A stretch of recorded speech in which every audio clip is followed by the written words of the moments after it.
Hello and welcome to Nigeria Decides Election Special. I'm Mark Edo.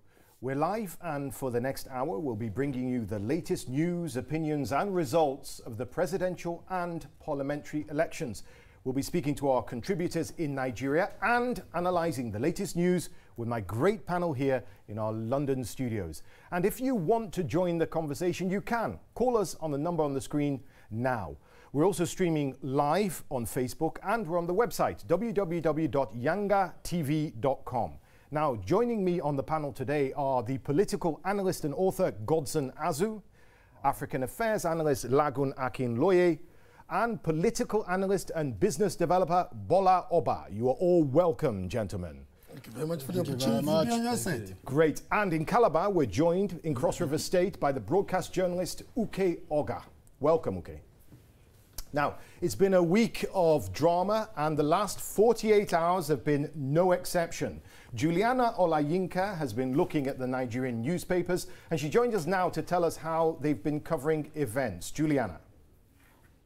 Well, thank you very much, Mark. Some people are calling this movie the bloodiest Nigerian election ever. And I suppose it depends who you're following on social media. Will depend who you're saying is claiming victory. It is that tight. The Punch, let's go to them first. They have President Buhari leading in Kano State, Gombe, Bauchi and Osun. They've got Atiku leading in Akwa Ibom, Edo and Plateau and Ondo State. One of the big shocks from this weekend, which is their pictorial lead, is Dr. Bukola Saraki. On Friday, Saraki was the Senate president, the third most powerful man in Nigeria. He has officially lost his seat in Kwara Central District. The PDP have yet confirmed and signed the declaration form saying he has lost, but INEC have announced it. And you'll remember, Mark, he actually famously defected back to the PDP from the APC. I think that's a big story and is likely to run and run during the days to come. Let's move over to the business day, and they've got a story which again is very important. I think a lot of the international observers will be talking about this, and that's the electoral violence. The business day is saying electoral violence shows Nigeria is still struggling with democracy. There was a lot of violence in the south of the country. INEC buildings set ablaze, ballot boxes snatched, people shot to death. I do want to move forward to the This Day story because they do have a picture of one of the ladies, an official INEC officer, mother of two. Her name is Ibiskun Amechi, and she was hit by a stray bullet on her return home in Rivers State, and 9 others were killed there. There were people killed in Kogi, people killed in Ekiti. And I'm sure as the days go on, again, we'll be finding out just how much violence there were on the streets of Nigeria. But again, from what I even saw, I'm sure from what our viewers saw on social media, there will be a lot more deaths than what has been announced thus far. Let's move on to The Guardian, Mark. They've got a very side piece feature which says 2019 poll exposes elite disconnect versus voter disconnect. And what the feature writer was saying is that, surprisingly, even though Buhari and Atiku are both Fulani Northerners, and that we have had spates of violence over the years in the north, there wasn't much violence in the north of the country over the weekend. It was predominantly in the south. Why is that? Why is it that voters in the south are so disconnected with their leaders in the north? What does this say about Nigeria's democracy? What does it say about our forefathers? What have we learned from them? And how can we come together in the future? But I'm sure we'll be talking about that with our panelists. Thank you very much, Juliana Olayinka. They're giving us a roundup of the newspapers. Gentlemen, so much to chew on. So much. Where do we begin? Let me go to the far. Can I start with one or two observations? Go ahead, sir. From the introduction. Can I stop you? No, I can't. Go ahead. Nigeria's presidential and National Assembly elections. You used the phraseology parliamentary. The Nigerian parliamentary architecture is bigger than the National Assembly because you have 2 chambers of the National Assembly and every state has a parliament too, which is called the State House of Assembly. And the elections for that will be holding in 2 Saturdays' time. That's number one. Point well taken. That's number one. Number two is that my sister was a bit luxuriant with her use of language by saying about the bloodiest elections I saw ever. That, yes. That historically too is wrong. She was being a little bit linguistically promiscuous. Something like that. I wouldn't want to use such a language because you say the Bushman from Africa has come again. But you know what? That was a bit of hyperbole, because we've had elections even in recent times, 2011. That more blood flowed. And historically, more nasty elections. We hope for the day that we would not record human fatality. A single death.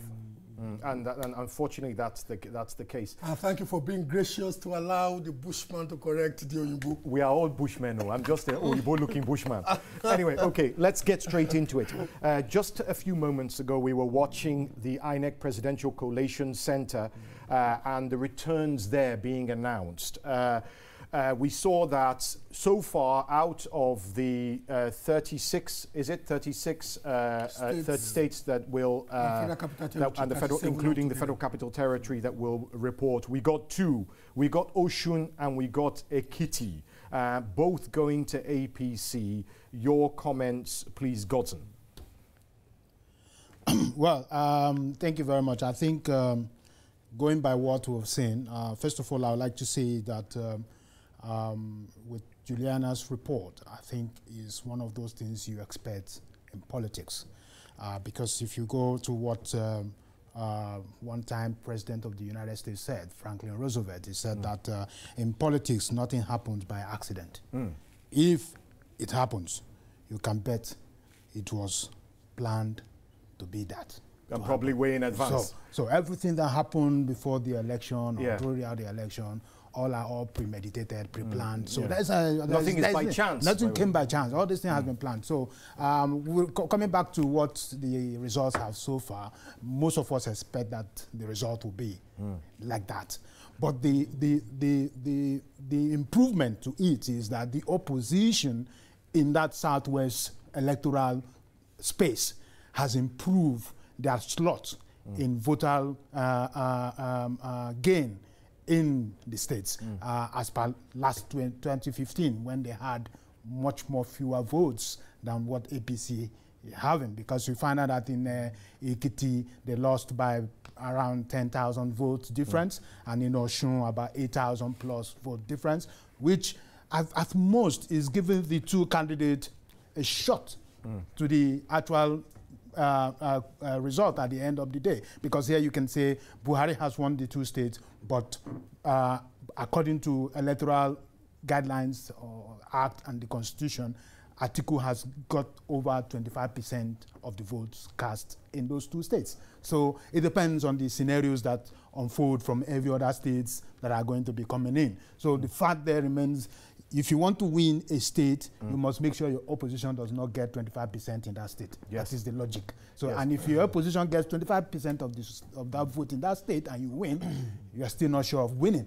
There's no probability, because that will now determine how many states are going to be in that conflict of counting. Lagun, let's just quickly hear from you. INEC Presidential Collation Center has just down tools until 2 p.m. today, where they will resume the count. This is a very long process. Many people would have tuned into that this morning, thinking that they were going to see within the next 10 minutes, and the winner is whoever. But that's not the case. These things can drag on for a while, can't they? When are we expecting to see that final result, do you think? Is anybody's guess? I think when you're dealing with a country like Nigeria and the voting system and the number of collations, officers, and the general structure of it is a lengthy and cumbersome one. So I think by Tuesday, probably Wednesday morning, we get a fairer idea of where things are going. But by tonight, I'm of the belief that as more results and voting numbers come in, we can use our intuition and our understanding of the system to point in who's leading and who might get somewhere. But the system in general, yeah, it needs to be improved rapidly. Purely because we are in 2019 now, like, you know, a period in time in which we should move forward in terms of our democracy. That involves using electronic means, and that involves being at the forefront of the electoral progression.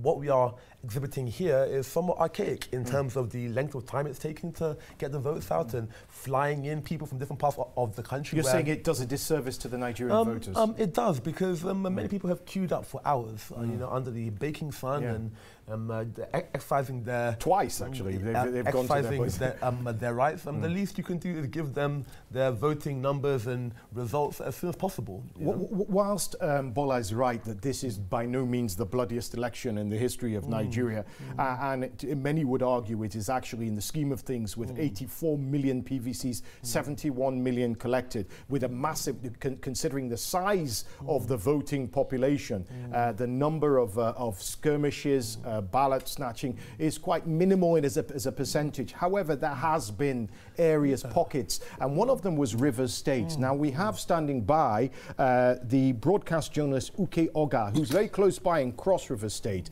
Uke, can you hear me? First of all, tell us what you're doing there and what you've seen. Okay, thank you very much, Mark. It's been an interesting couple of days. A lot of things have been happening here in Nigeria, particularly in the southern part of Nigeria. As you rightly said, Rivers State has recorded unfortunately some deaths. You know, on Saturday we got reports, because I was out in the field and discussing with colleagues in Rivers, Bayelsa, and other states in the south. We had people were shot. Numbers unconfirmed, though. The confirmed numbers we have are 20. For people, you know how these things are. There are a lot more people who may not have been reported as having been killed in that Saturday election. So in Rivers State, we had about 20 people confirmed dead. We also had youth corps members running and fleeing for their lives, particularly in areas like Bonny local government area. We had people running for their lives, hiding in bushes. The pictures that came out of that process were not pleasant to look at all. You know, so that's kind of what we heard coming out from Rivers State. But Rivers State was not alone in the kind of violence and the level of electoral violence that was recorded. We heard about what happened in Lagos State, where thugs were openly shooting. You could hear the report of gunshots, it was ta-ta-ta all through the day, and it seemed that nothing was done about it. However, I will agree with one of your guests in the studio there who said that while this is not the bloodiest elections, there has been some bloodshed. I'll take you back 2 Saturdays ago to when the presidential and National Assembly elections were supposed to have held. There was some bloodshed in Cross River State. There was one confirmed report of a man killed in a Etung local government area. If you remember, that election was cancelled. Postponed, I beg your pardon. So it was postponed, but someone had already died in Etung, and there was widespread violence there. So I shudder to think what will come out of this particular elections. We've been following and monitoring the train of events there in Etung local government area in Cross River State, the state where I live in presently and reside. It's worrisome, Mark. If you ask me, it's worrisome, and it speaks to just how much more further we have to go. Yeah. We've done some, yes, but there's still a lot more we need to do to make sure that our elections are free, are fair, and credible. Yeah, from your mouth to God's ears, Ogah, the broadcast journalist in Cross River State, Calabar. Thank you very much. We're going to take a quick break now. So much more to discuss. So please join us just in a few moments.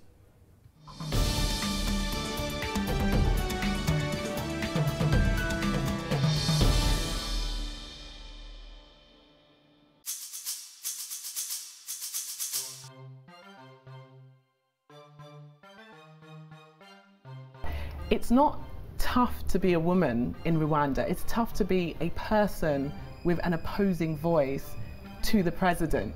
You don't change government policy until you start to change the consciousness of people who automatically take it for granted that it's okay to treat women as second-class citizens. Do you think we're likely to see a President Michelle Obama? No. But my fear is that now we're talking about Oprah or Michelle Obama, all these, I mean, someone said The Rock running for president. I'm like, no, that's not what presidency is. It's not a popularity, it's not X Factor.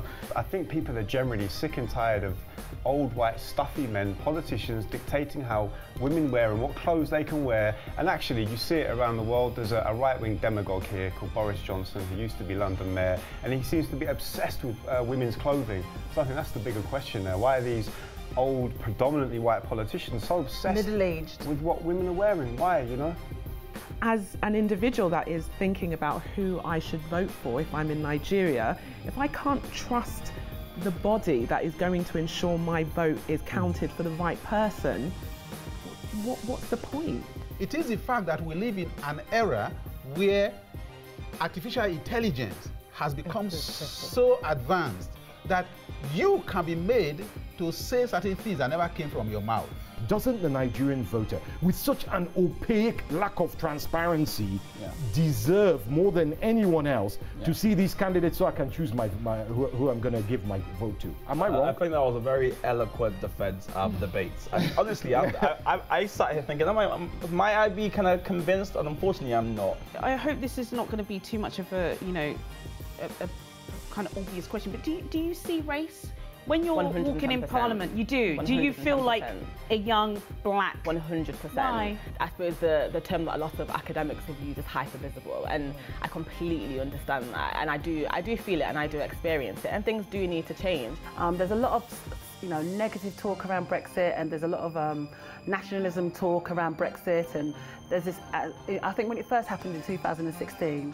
I remember that day, it felt completely still. Getting black people educated to understand that democracy is not the only reason you can have a total democracy, a democracy that is good to celebrate, is when everyone has a stake in it. That's then you can represent the multicultural society we claim to have in the UK. You're right. Issues that we normally don't talk about. We have a voice. We're trying to create global products. That wasn't asked in the question. I think this is where this is exciting.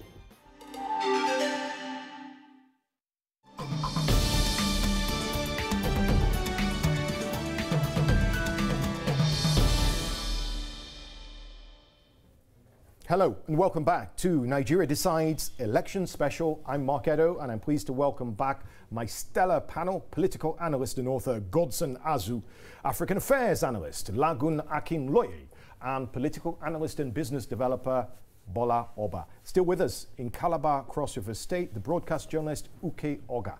Now, let's talk about the way the elections were conducted. First of all, our thoughts go out to the family of Mrs. Ibisika Amakri, who was the ad hoc staff for INEC. She was the lady that was killed in River State when she was hit by a stray bullet whilst walking home. Now, a coalition of civil society reports that a total of 16 to 20 people were killed around the country during the election. There's also been arrests for ballot snatching and other violence. But as we were saying in the previous segment, that it wasn't the worst we've seen. But Gbola Oba, you've seen them all the elections. How does this come? Actually, well, all the ones that you've seen like since you've now. No. Because the election started in Nigeria in 1922. Well, you behave like a man that's lived many lives, but seriously, you've seen them all as a for many years since you were a young man. You've been a political watcher.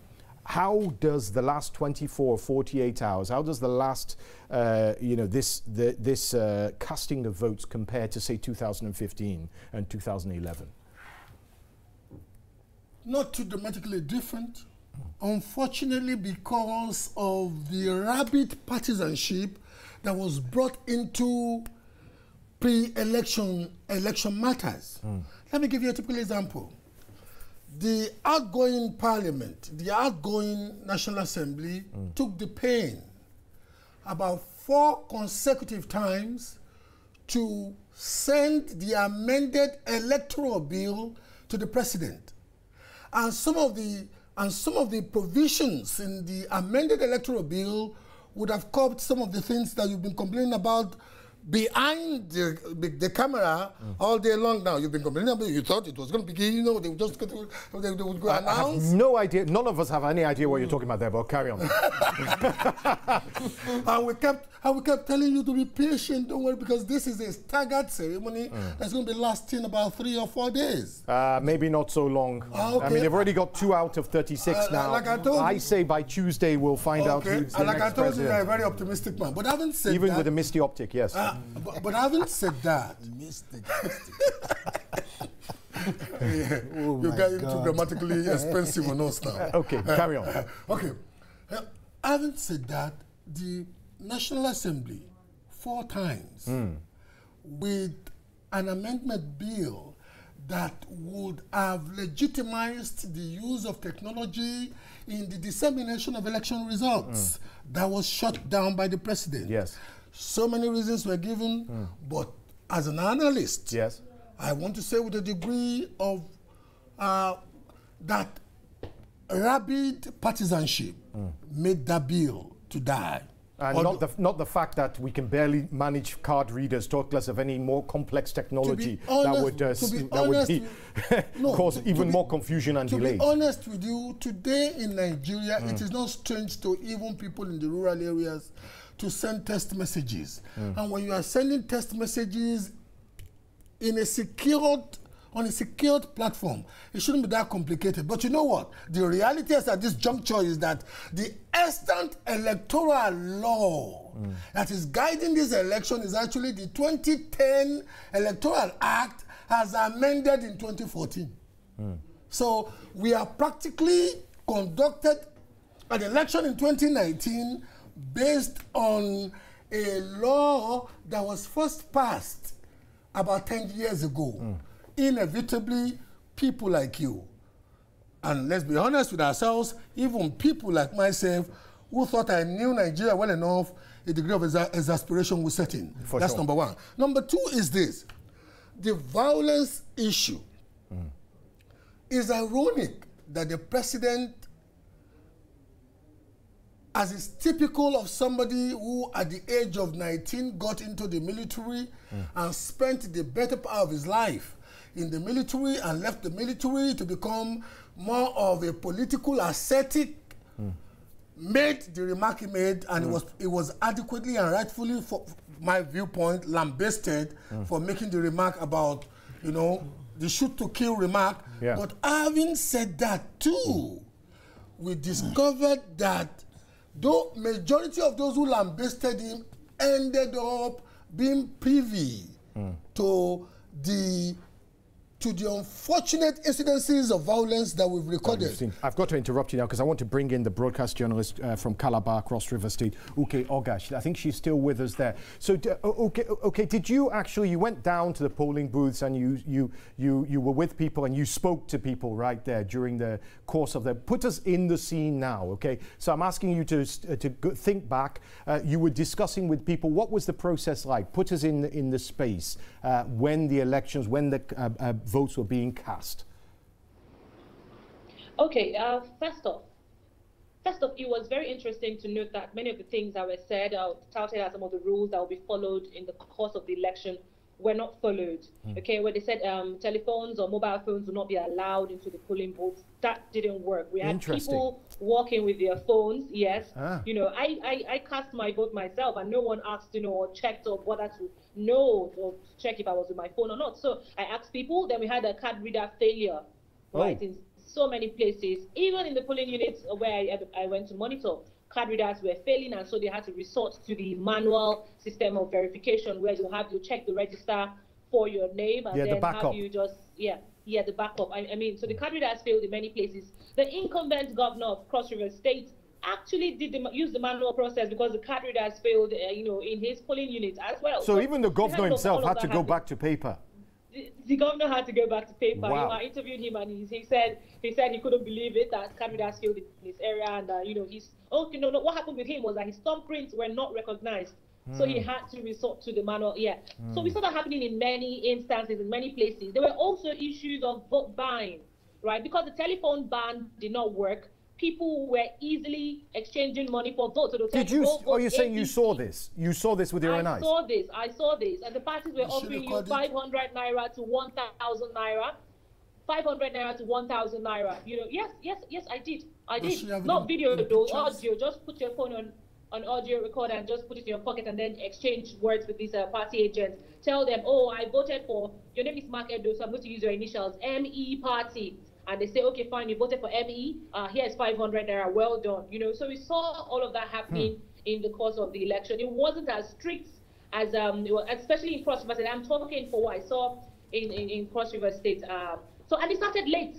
Started really late. So we had some people who came in, waited. To their credit, actually waited until the process had started. In some places, it started at about 10 a.m., some places 11 a.m. The that election started, I think it was about 9 a.m. and that was really early, but most of the other places 10, 11, and then it went on like that. So many of the things that were touted as the laws that would be kept were not actually kept. But Cross River State, where I am now, it has been peaceful. One of the peaceful states in Nigeria during this last election. So we're, I say, fortunate not to have recorded as much violence as states like Rivers and Lagos State. So that's what the process was like. Okay, thank you very much, Ogah, there in Cross River State. Wow, so interesting for us to put us in the space. Lagun, this week, it was not supposed to be the week that people cast their vote. It was supposed to be last week. So there was a delay, and then the vote was then marred by other minor delays.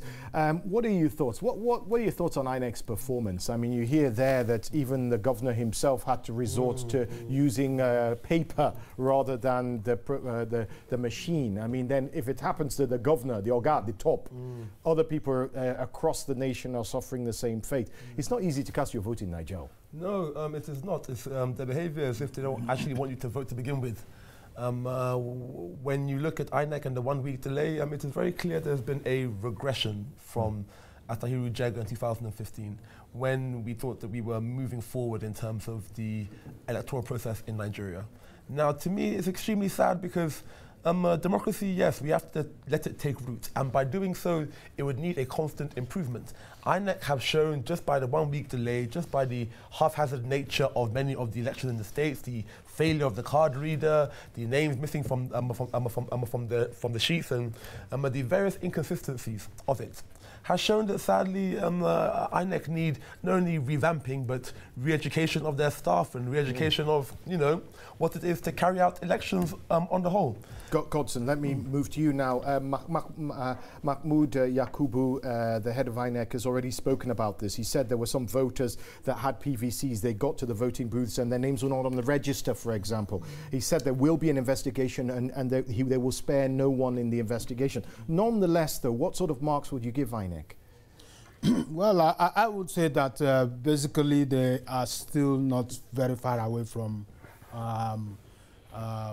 the level of improvement that people are looking forward to from what Jega left and to where we're expecting INEC to be by now. Because if you listen to Ogah, she said something about vote buying is still going on in the system. That she saw it with her own eyes. The rules were set, but people still went into the polling cubicle with their phones, mobile phone, snapping their vote and go out. And then showing people and then getting paid for it. Yeah. And then you still find out that there was so many social media projections about child voting, kid voting in the north, which is still an issue. But I think it's indicative of how desperate we are.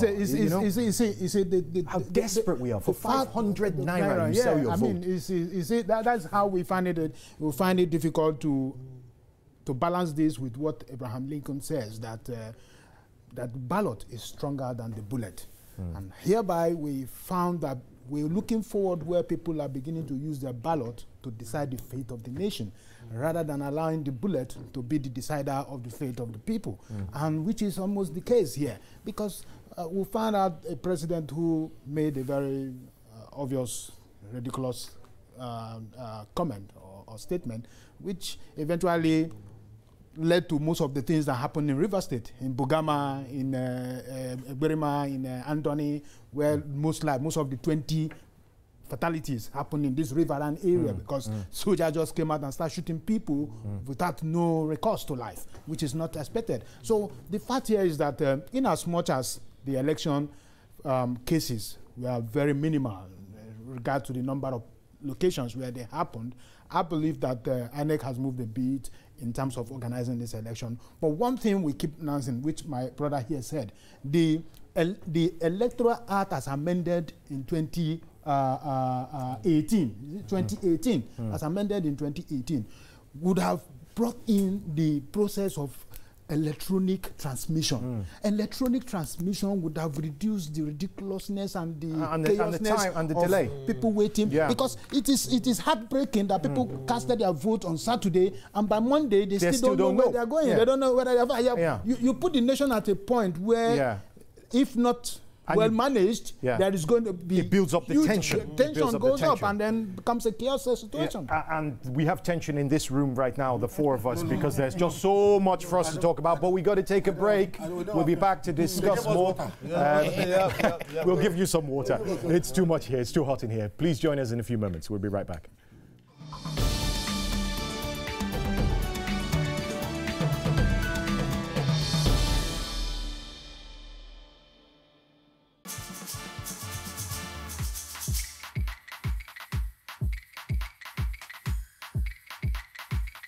I'm so happy today. Yeah? Look, my eldest son, he's been granted visa. He's coming to London today. Oh. I'm getting married. Do you have any cutlery? How delightful to see you. I only wish I shared the same feeling. So now, Mali has given up all hope of victory. Our great nation, Nigeria, will be independent in 2 weeks. Media model. What is wrong with that? Women power! Mom, where can I need a bigger place? Do I look like the Queen of England? Akbos, the A is violent. Cheers. Hey! To recognize Bilona, we will see Bilona. Don't watch me, leave me alone. Ow! Where is my phone? If you wanted your daughter to go for the program, she should have done better than my son. I expect to be told if I'm going to be running into strange shirtless men on my lawn. That is my half of the lawn. You are getting married? Oh my wow! Look at you, fine girl! He proposed by accident? What is your handiwork? Business. No, I don't have a boyfriend. And no, I'm not going to kill myself. I am freaking fine! Delta! Are you an angel? Jehovah! Who are you and how did you get in here? She can see me. She can hear me. What kind of madman is this in my room again? Please, how many hours to Nnamdi Azikiwe waiting? Owerri? Yes. This flight is for Abuja. It was kind of cute. When you say kind of cute, It's about to go down.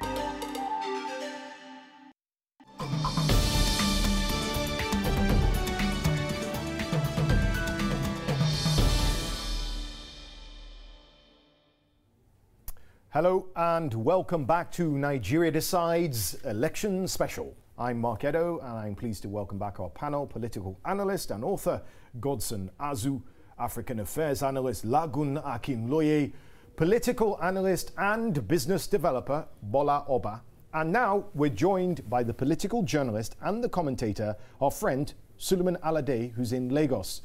Sulaiman, can you hear us? I can hear you, Mark. I'm going to come to you in a few seconds, but I want to talk about one of the biggest stories out of this. We don't know who the president is going to be, but we know who the Senate president isn't going to be, and that is Dr. Bukola Saraki. He became one of the major casualties of the general election so far. He lost his Kwara Central seat to the APC candidate in his bid to return to the Senate. Now, while the controversial Senator Dino Malaya, remember him, the guy that rolled out of a police car and is always in the news, well, he's believed to have retained his Kogi West seat. So Dino Malaya lives to fight another day, and the shock of all of it is that Bukola Saraki has lost his seat. Now, Sulaiman Aledeh, are you as surprised as we are about Saraki? I think I wasn't surprised because there was this groundswell opposition, not from political parties, but from the people, how they got that hashtag slogan in Yoruba, which pretty much was going around the states, is something that I really do not understand. You know, I think there's a new movement, so to speak, across the board in the country, irrespective of political leaning, irrespective of what geopolitical zone. I think Nigerians are... Oh, it looks like he's frozen. New people come into the fray, so it doesn't matter. Okay, we're going to come back to him in a second because I think you're breaking up. So I think I'll turn to my panel whilst we sort out that Skype connection. Now, what Sulaiman is referring to is the Otoge Enough is Enough campaign. And I think can we read from that groundswell of social media, basically, hashtag mobilization, something that could actually turn politics? Because here was a titan, a massive figure in the PDP, and he's been usurped or unseated. And of course, this Otoge Enough is Enough movement that was against him is claiming victory. What are we seeing here? Lay it out for us, Gbola Oba. I was a politician a while ago in England. Indeed, at a point, I was the Conservative candidate in the London Borough of Greenwich St. Mary's Ward. 1997 local elections. But one of the things I learned being a politician in England is that all political lives must end in failure. If you're not voted out of office, at a point you will lose luster in your party, the party that used to revile you, that used to celebrate you. At a point you will become politically inconsequential. It's like being a Premier League manager, except if you're Alex Ferguson. Fantastico. You just you gave me the best, allegorical or metaphoric allusion one could get. The truth is that many of these so-called political bigwigs in Nigeria would ultimately kiss the canvas. Sarakis came, but I was telling somebody I was speaking with yesterday in Lagos that about time some titans too, including some in the party that is somewhat celebrating now, about time that they came to the realization that the very groundswell opinion, the groundswell resentment that sent Saraki to his political demise now can turn on you. And the blade has two sides. So because ultimately, the irony of politics is such that you are celebrated more when you are dead than when you are alive. And whilst you are still alive, what happened to Saraki can happen to anybody, because people will just think, are we sold to your household, or are we beholden to your dynasty? About time. Okay, Sulaiman Aledeh is back with us, I think.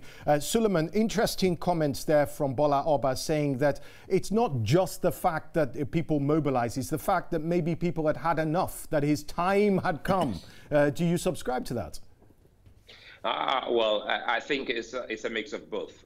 If the time hadn't come, then the mobilization in the first place wouldn't emerge. So the people were a little bit, I think, tired of seeing the same person there, and perhaps I think they were aggrieved for one reason or the other, and it paid off for them. As I said before I went off, the hashtag which they created, Enough is Enough, worked for them pretty well, and it was resounding, and they kept at it and they worked towards it. And don't forget, this is also coming because of the dynasty, whether you like it, love him or hate him, the Sarakis have held sway in Kwara. And pretty much, I think a lot of them thought it was time for them to get, disentangled of that and see if they can actually try some new people. By and large, what we saw there is not peculiar to Kwarans or Kwara State in Nigeria's north central. It's peculiar to a lot of other people. Some other former governors have actually, beaten the dust at the moment. A case in point is also in Oyo State, where the incumbent governor who's trying to go into the Senate has just beaten the dust. And a lot of people would also read meanings to all of that. It has to do with the people. I go back. We recall that there was this long strike action that students had to protest in Oyo State in southwest of Nigeria. And when they met the governor, it was all out there in in the social media. The governor said he was the constituted authority, so to speak. And when he addressed the people, I think it was time of what you call payback time. Yes. Now, if he had, as Gbola Oba did say, if he had, eased off and said, okay, I'm done with this 2-term, 8 years, I'm not going anymore, I think he would have escaped that payment from the people. But he dared them. He went and he paid dearly for it. So we're likely to see pretty much more of that, in the country as the results, come out. Let's, speaking of the people, let's hear from one viewer via the phone, Andrew Sage. Andrew wants to know about violence and the Nigerian elections. Andrew, can you hear me, Andrew? Yeah, I can hear you, Mark. Okay, please ask your question or make your comment.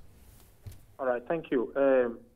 First, I want to say we need to get to a point where we can conduct our election without a soul going for it. It is very, very important.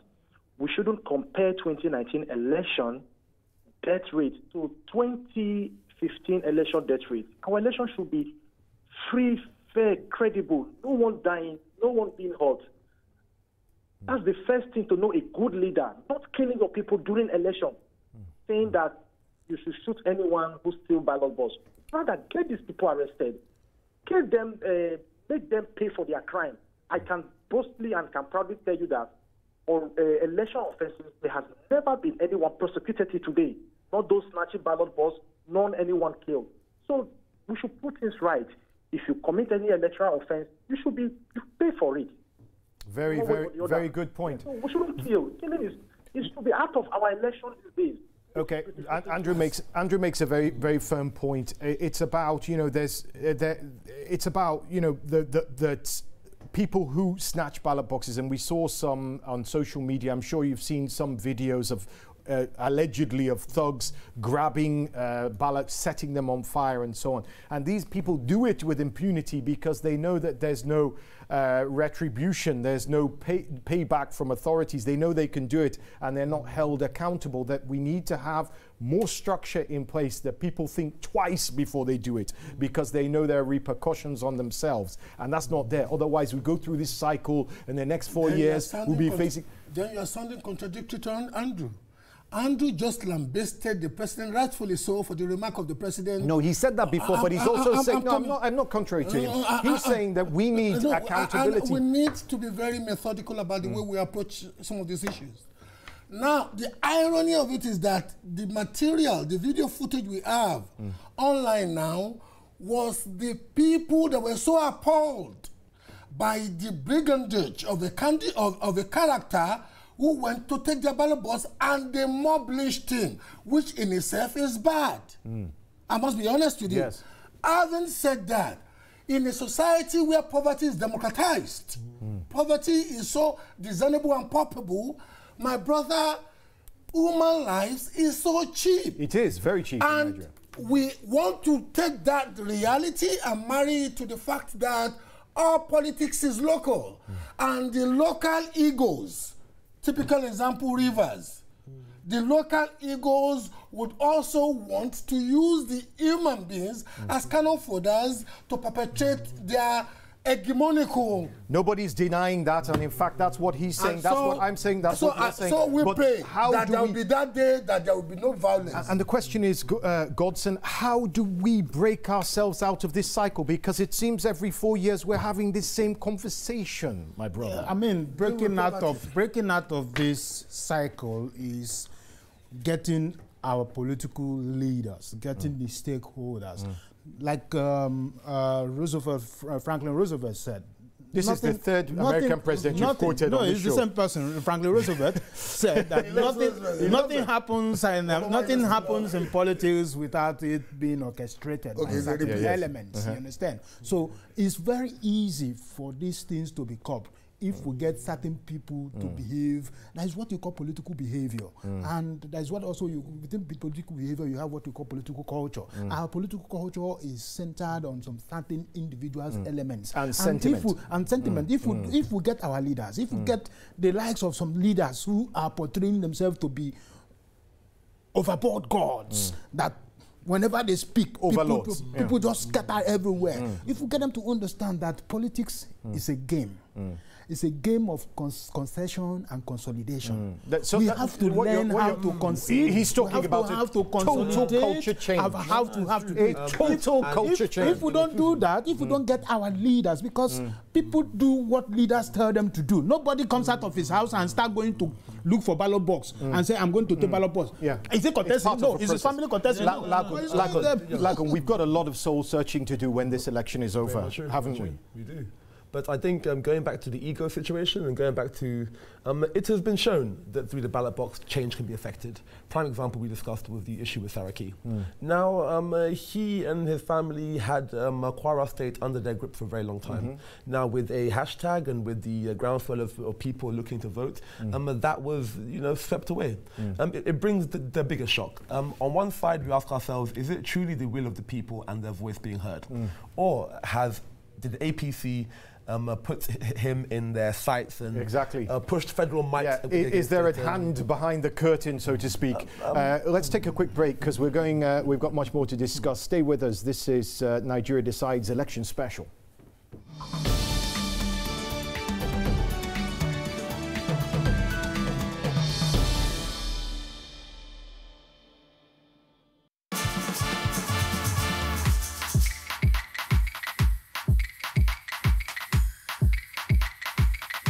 The best kept secret in the world, the amazing food that comes out of Africa. This is today's special. Chef Israel here has something spectacular to show us today.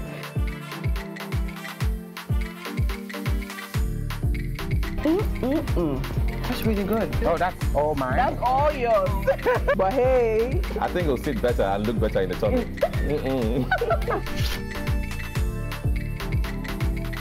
What I do is bring in amazing chefs from all over Nigeria to create beautiful meals at an affordable budget. Do you cook? Ah, the flavor is completely different. It tastes, it's not just creamy, it's sweet, and I like it. It's time for Nonny Bites, the segment of the show where we celebrate those giving us a taste of back home. And today, I'm lucky enough to get to try some of these dishes. I'm so excited, honestly. Nigerians will recognize suya. So we've got suya roasted cauliflower there. Suya flavored cauliflower. Never thought I would love it. Divine. You go. I'm not here for architecture. I'm not here on a sightseeing tour. I am here about food.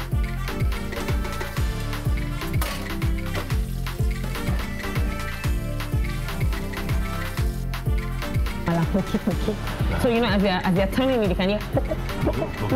Yeah. I'm on that boogie. So sweet. I'm crying. Tears of joy. Really, this is the king of God.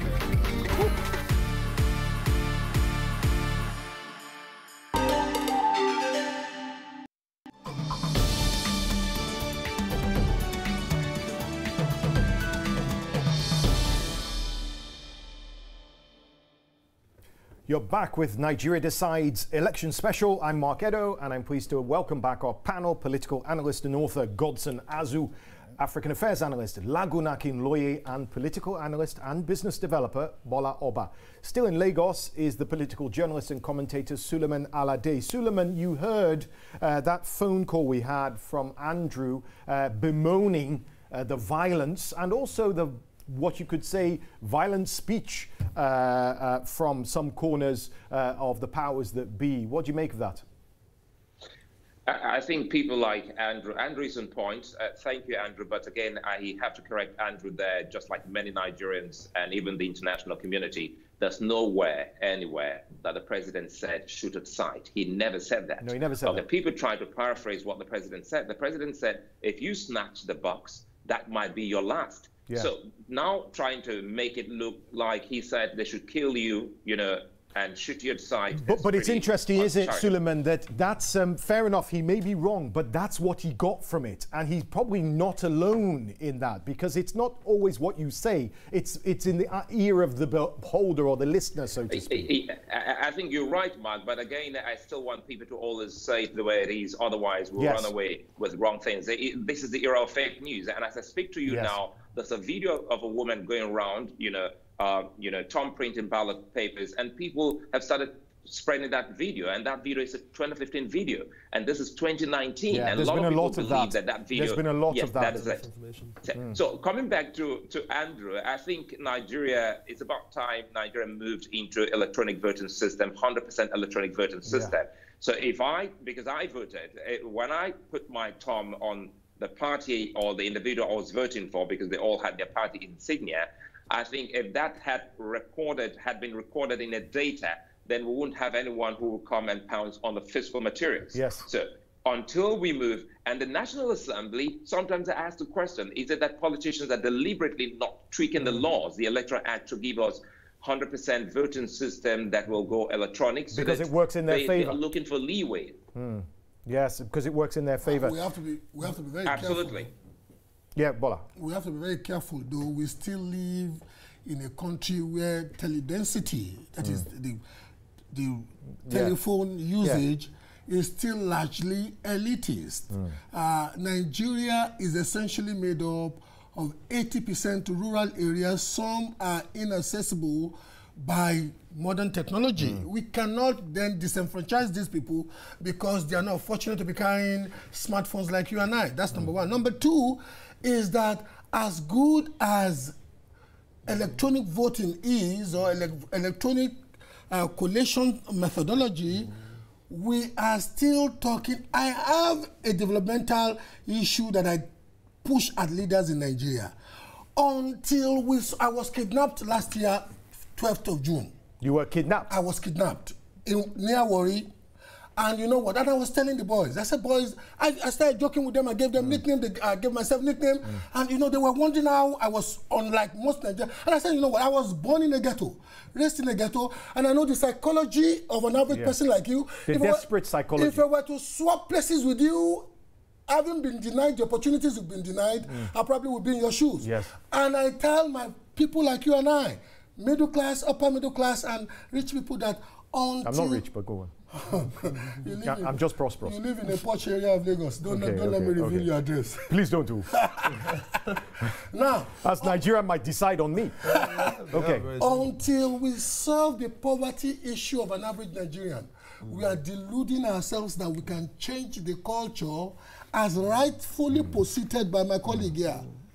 When a man could be bought with as low as 500 naira, as stated by our colleague in Calabar, to do the unexpected and lower his or her self-esteem.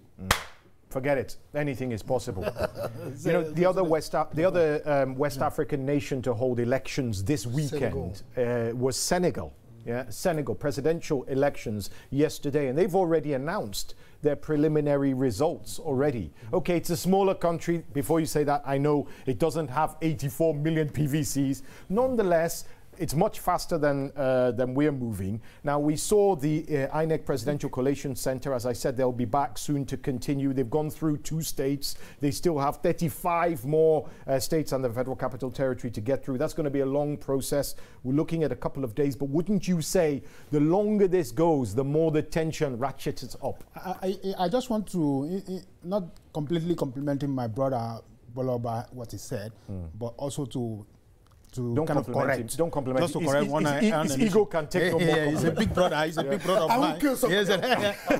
You know, let's be very clear on this issue of electronic voting and electronic transmission process, which we think was part of what was added in the Electoral Act 2018 amendment, as amended in 2018, was to ensure that we begin to go like other African countries are moving faster. Kenya, South Africa, they are going into that. I mean, even Ghana, Rwanda, are going into that. Rwanda are going to that dimension. Why?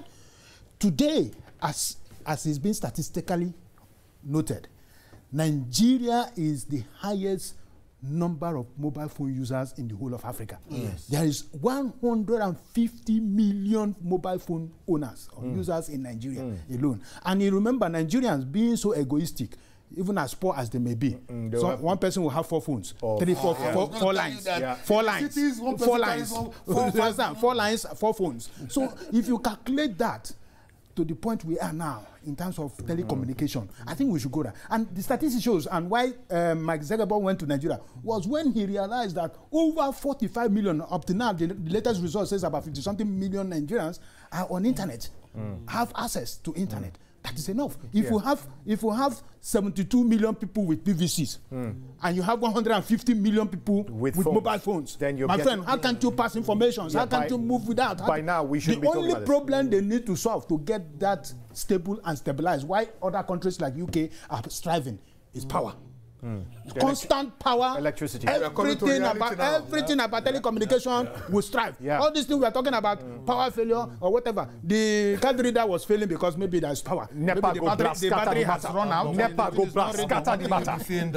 One thing that we cannot deny is the people somehow managed to misuse telecommunications because there's been a high level of misinformation, video. Remarkably, this has been the election of fake. This has been Nigeria's election of fake news. Not only Nigeria. My brother, young boys are making money from fake news.